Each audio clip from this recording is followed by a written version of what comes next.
As with simple collision theory, transition state theory does not actually give us a model from which we can calculate accurate rate constants from first principles. However, we can use this theory to analyze our rate data and to learn some interesting things about our reacting systems. Recall that the transition state theory rate constant can be expressed in terms of the change in entropy from reactants to transition state and the change in enthalpy between reactants and transition state. This last exponential term takes the form of e to the minus n energy divided by RT. Delta H double dagger, the difference in enthalpy between reactants and transition state, is essentially the activation barrier for the reaction. This will be true for condensed phases where delta E is approximately equal to delta H,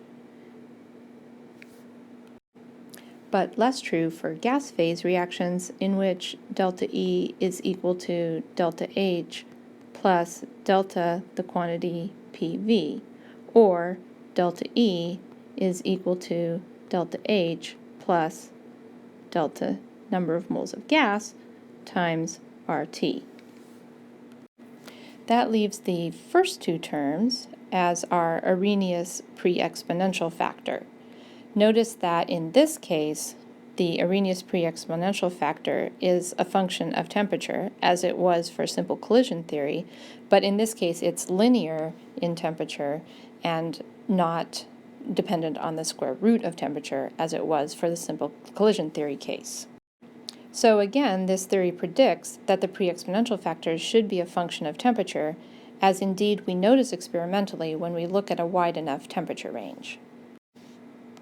If we divide through by the temperature, K over T, and take the natural log of both sides of this equation, we can see that we get a linear form of this equation, where natural log of the rate constant divided by the temperature is y.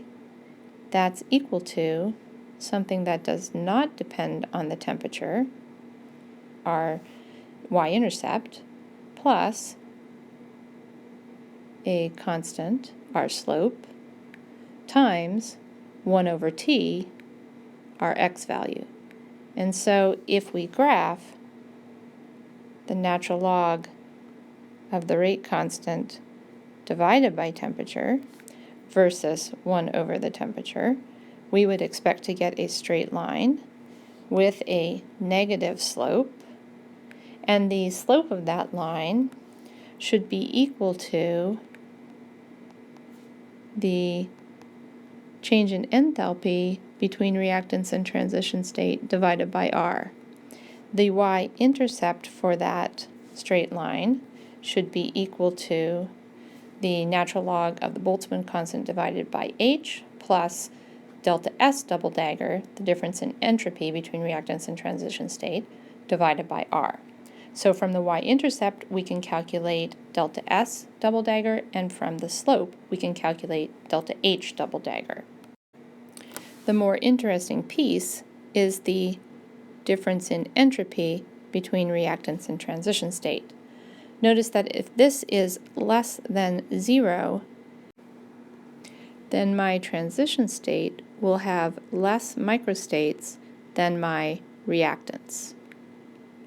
However, if this value is greater than 0, my transition state will have more microstates than my reactants.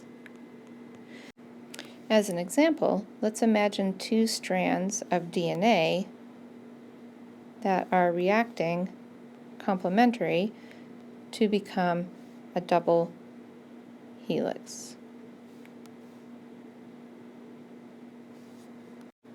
We can imagine that the transition state for this reaction is one in which the double strands have begun to associate with one another, but have not yet formed the hydrogen bonds and the base pairs required for the double helix.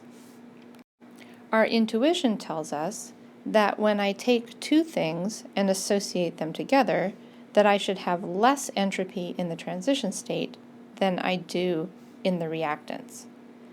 And therefore, I would expect that delta S should be less than 0. However, we often measure a delta S that is greater than 0, depending on the length of the strands and the sequences in these strands. This discrepancy between our intuition and what we actually measure is telling us something about this reaction system. We need to account for a positive delta S, in other words, why the transition state would have more microstates than the reactants.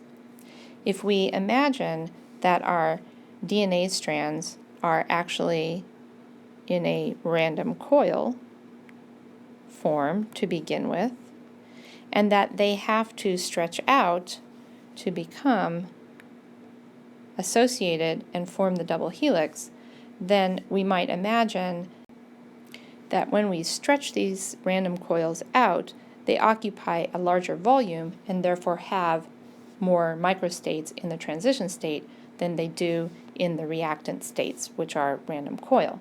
That could account for a positive delta S double dagger.